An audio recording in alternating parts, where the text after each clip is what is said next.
Hello everyone, my friends. Today I have for you the Armenian bird cake, also known as bird's milk cake. What do Armenians have to do with it? And why is this cake called that?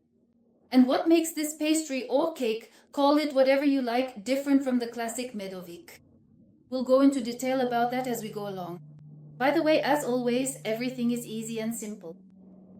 Watch until the end so you don't miss anything. Let's start by making the custard.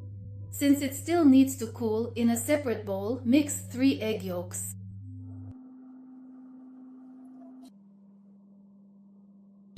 Add a cup of sugar. The cup is 250 milliliters and 3 tablespoons of starch, preferably cornstarch. Add a pinch of salt and some vanilla. Put 400 milliliters of milk on the stove and bring it to a boil. As soon as the milk gets a bit warmer, add about 100 milliliters to the egg yolk mixture.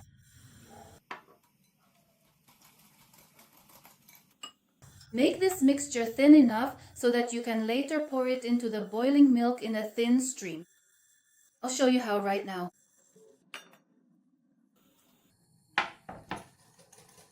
The milk has come to a boil. I've turned the heat down to the lowest setting, and now I'm going to add the yolk mixture in a thin stream.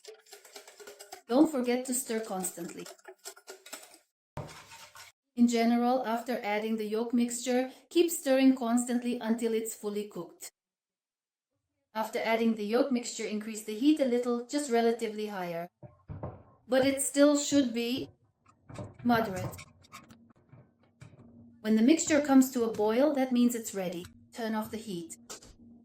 Friends, this cream is just incredibly delicate and on top of that, very delicious. The taste is reminiscent of condensed milk. I transfer it to another dish so the mixture cools down faster. And I cover it with plastic wrap. For the dough, we'll need 4 medium-sized eggs, about 50 to 55 grams without the shell, and a cup of sugar. The cup holds 250 milliliters. Also add 4 tablespoons of honey and 150 grams of either butter or margarine. It's always better to use butter. Next, add 50 milliliters of milk, which is just over 4 tablespoons. Add a pinch of salt and a level teaspoon of baking soda, not heaping. The baking soda will come into play later on. I'll talk about that in a bit. The water has come to a boil, so lower the heat so that it's not boiling too vigorously. Now place the prepared mixture over the pot. Make sure the bowl does not touch the water. Just like this. Stir constantly, but not too vigorously, until the sugar dissolves and the butter melts. The first portion of baking soda that we already added is mainly to help incorporate that much butter into the dough more easily. We also have a second portion of baking soda which will be added together with the flour. That one is entirely for leavening. After the butter has melted, leave the dough over the water bath for another 15 to 16 minutes on average. Remember, you must not leave the dough unattended. When the time is up, turn off the heat and add a tablespoon of vinegar. I'm using apple cider vinegar.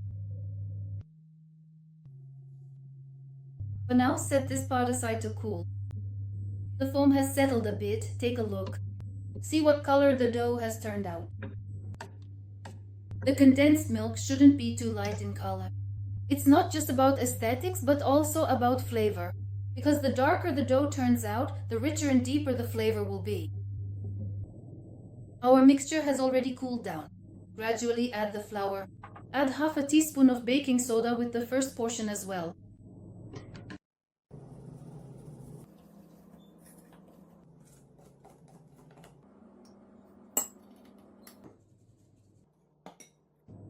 I weighed the flour in advance. Of course, I'll tell you exactly how much was used. But keep in mind that depending on certain factors, the amount of flour you need may vary. That's why it's better to judge by the consistency of the dough. I'll show you what it should look like. That way you definitely won't make a mistake.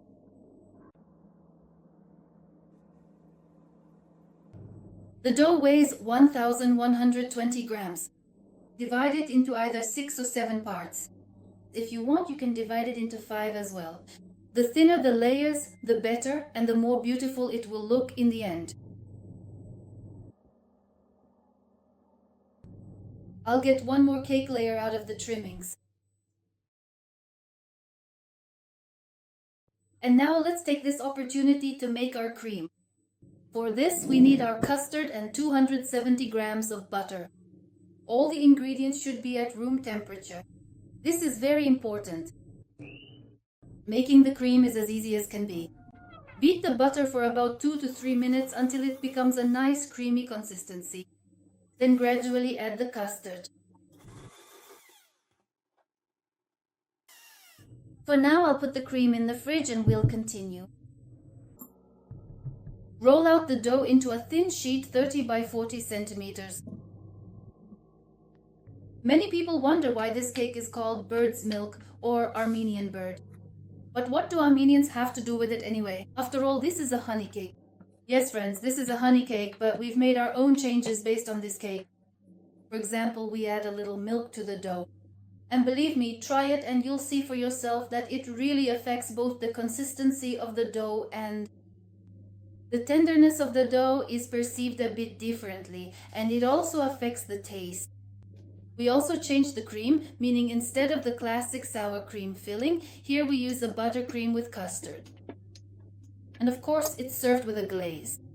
A classic honey cake is served with crumbs. So friends, no one is saying that we invented the honey cake. We just created an alternative version of the layer which so many people have come to love. Try to make sure that the layer lies freely on the baking sheet so that nothing sticks anywhere.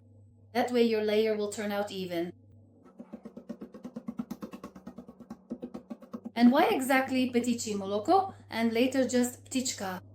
Because this way the pastry turns out even more delicate and melts in your mouth like a real mousse.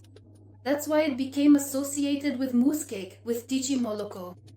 And that's how the name started. While working, make sure from time to time that the dough isn't sticking anywhere, otherwise it will be impossible to roll out an even sheet. It bakes very quickly in about 3 to 4 minutes. Keep an eye on it, don't overbake. Since our dough is quite rich, that's why you shouldn't set the oven to a very high temperature. Otherwise, the dough will brown very quickly and remain pale inside. And when you cut the cake, it will also look very pale inside. By the way, this also has a big impact on the taste. We assemble our cake as usual. Layer of cake, cream, layer of cake, cream, and so on until the very end. And yes, another important thing, after taking the layers out of the oven, try to place them on a flat surface so they cool down in exactly this shape. From start to finish, 660 grams of flour were used. I'll place the last layer upside down because it's usually the flattest side. Once everything is assembled, it's time to work on the glaze. In a saucepan, mix all the ingredients except for the butter.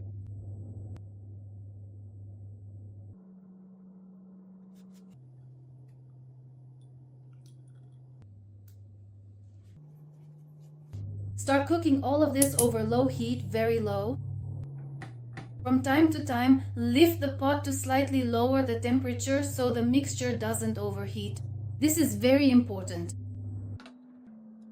Don't walk away, keep stirring constantly. You can still feel the sugar at this point. Keep going. Check again. If you can't feel the sugar anymore, you can turn off the heat. I really like to add a scant tablespoon of cognac here, although you can skip it if you want. Next comes the butter. Stir like this until the butter is completely melted. Let the glaze cool until you can just barely tolerate the temperature with your finger. In other words, it should feel a bit uncomfortable to your finger, but you should still be able to hold it there. That's the temperature we need. When working with it, it's liquid enough to easily spread over the entire surface. And it's this liquid state that allows it to spread in an even layer. Even if the surface of the cake isn't very smooth, everything still evens out. Plus, there's cognac in the mix, and cognac changes the structure. That's why, despite being so liquid, it doesn't really run off. Because cognac makes any mixture more manageable. If for some reason you don't add cognac, then add 5 to 10 grams more butter instead. That way your mixture will hold together better.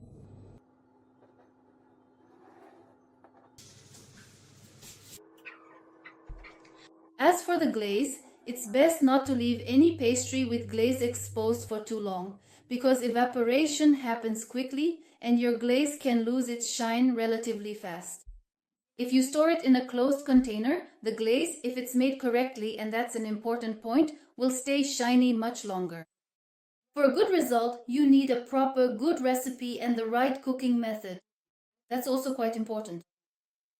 Usually, any glaze we make should not be cooked for too long, and you shouldn't let the mixture overheat or boil vigorously.